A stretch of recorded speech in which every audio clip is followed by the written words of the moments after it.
അങ്ങനെ ഒരിക്കൽ കൂടി ഡുക്കാട്ടി സ്കാംബ്ലർ ഓടിക്കാനായിട്ട് ഡുക്കാട്ടി ഷോറൂമിൽ വന്നിരിക്കുകയാണ്. ഡുക്കാട്ടി സ്കാംബ്ലർ കൂടാതെ മൾട്ടി സ്റ്റാഡ, ഡെസേർട്ട് എക്സ് ഒക്കെ ഇവിടെ ഇരിപ്പുണ്ട്. ഡുക്കാട്ടി സ്കാംബ്ലറിന്റെ തന്നെ ഒരു കമനീയമായ ശേഖരം ഇവിടെ ഉണ്ട്. ഒരു വണ്ടിപ്രാന്തനെ സംബന്ധിച്ചോളം ഇവിടെ ഇരിക്കുന്ന എല്ലാ ബൈക്കും ടെസ്റ്റ് ഡ്രൈവ് ചെയ്യാനായിട്ടുള്ള ആഗ്രഹം ഉള്ളിലുണ്ട്. ഇവിടെ വന്നിട്ട് ഈ മോട്ടോർ സൈക്കിളൊക്കെ കാണുമ്പോൾ നിങ്ങളുടെ ഉള്ളിലും ഇതൊക്കെ ഓടിച്ചു നോക്കണം എന്നൊരു ആഗ്രഹം ഉണ്ടാവും. ഇവിടെ ഡുക്കാട്ടിയുടെ ടീഷർട്ട്, മറ്റ് ആക്സസറീസ് എല്ലാം ഇവിടെ ലഭിക്കുന്നതാണ്. ഇവിടെ ഇരിക്കുന്ന പ്രോഡക്റ്റുകളെല്ലാം ഇച്ചിരി എക്സ്പെൻസീവ് ആണ്.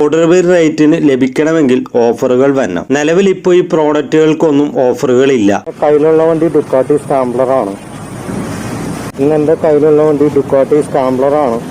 അതിന്റെ ശബ്ദം നിങ്ങൾ കേൾപ്പിച്ചു തരാം. വണ്ടി ഓടിക്കാൻ നല്ല രസമുണ്ട്.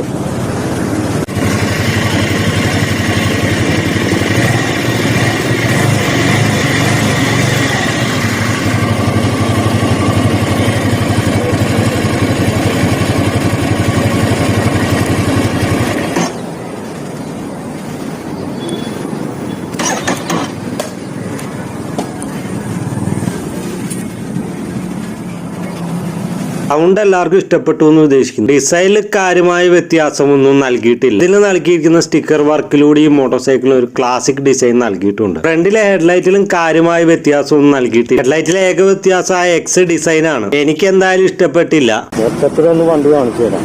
കാര്യമായ ഡിസൈൻ ചേഞ്ച് ഒന്നും കമ്പനി മോഡലിൽ വരുത്തിയിട്ടില്ല. ചില മൈന്യൂട്ട് ചേഞ്ചുകൾ. പ്രധാനപ്പെട്ട മാറ്റം ഈ ബാക്കിലെ ടെയിൽ ലാമ്പിനാണ്. ലാമ്പിന്റെ ഡിസൈൻ മാറ്റിയിട്ടുണ്ട്. മൊത്തത്തിൽ പറഞ്ഞു വരുമ്പോൾ വണ്ടി ഒരു ഒതുങ്ങിയ വണ്ടിയാണ്. കൂടുതലൊന്നും പറയുന്നില്ല. സത്യം പറഞ്ഞു കഴിഞ്ഞാൽ ഇങ്ങനെയുള്ള മോട്ടോർ സൈക്കിളൊക്കെ ഓടിച്ച് സംതൃപ്തി അണയുകയാണ് ചെയ്യാറ്. വീഡിയോസ് ഒന്നും എടുക്കാറില്ല. ഒരു ചുമ്മാ എടുത്ത വീഡിയോ ആണ്. സാധാരണ CC കൂടിയ മോട്ടോർ സൈക്കിളിന്റെ വീഡിയോസ് ഞാൻ പൊതുവെ എടുക്കാറ്. ഓടിച്ച് സംതൃപ്തി അണയുകയാണ് ചെയ്യാറ്. മോട്ടോർ സൈക്കിൾ എങ്ങനെയുണ്ട് ചോദിക്കുന്നവരോട് ഇത് ഡുക്കാട്ടിയുടെ ഒരു കുട്ടി ബീസ്റ്റ്